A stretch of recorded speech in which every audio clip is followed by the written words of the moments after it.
Hi, it's Christine from Unique Sapphire Fiber Studio. Today we're going to talk about how to decipher your hand-dyed yarn. When normal dyers dye yarn, we get our skeins like this.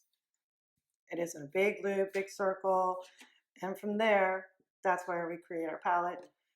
You see it all skeined up, wound up, all nice and pretty, and you fall in love with the color and you're like, oh, wonder how this is going to knit up. Well, that's what we're going to do. So here's one of my newest fall ones out. And as I unravel it, you will see there's 4 main colors. 1, 2, 3, 4.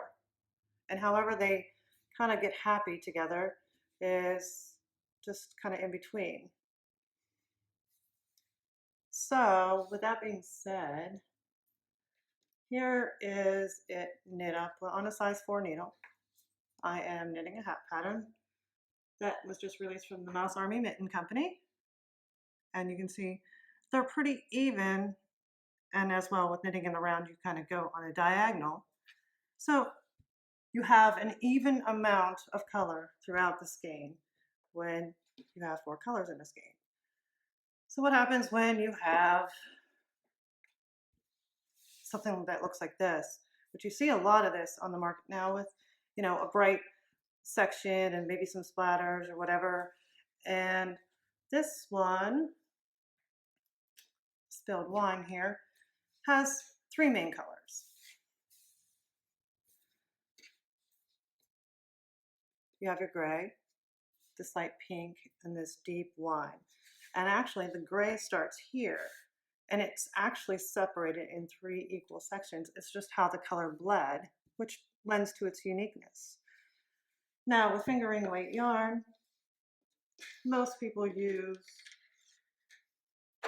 whatever they can get to have a gauge. So here you can see I have 30 stitches on a size 3 needle, just stockinette stitch. And the gray, which is easier to decipher between the pink and the burgundy, has all 30 stitches across there, plus about 6 or 7 to the next row. So it also depends on your gauge and your pattern. However, it pretty much creates the same pattern over and over again.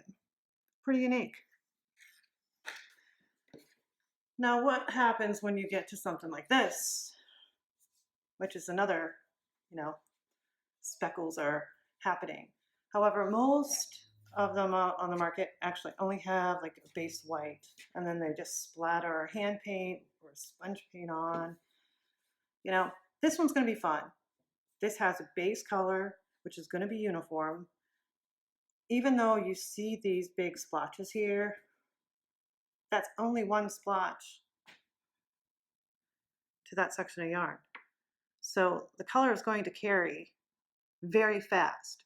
And this is what we would classify a very fast moving colorway in comparison to the first 2 I showed you. However, let's see, I have Skein a Factory here, just to show you how they hand paint or spray on or however they do that in the manufacturing process. And as you can tell with this skein, it would also be a fast moving skein just because of how fast the color repeats. And they're not even either. So don't just pick out us hand dyers out there, because this gray is fatter than that one.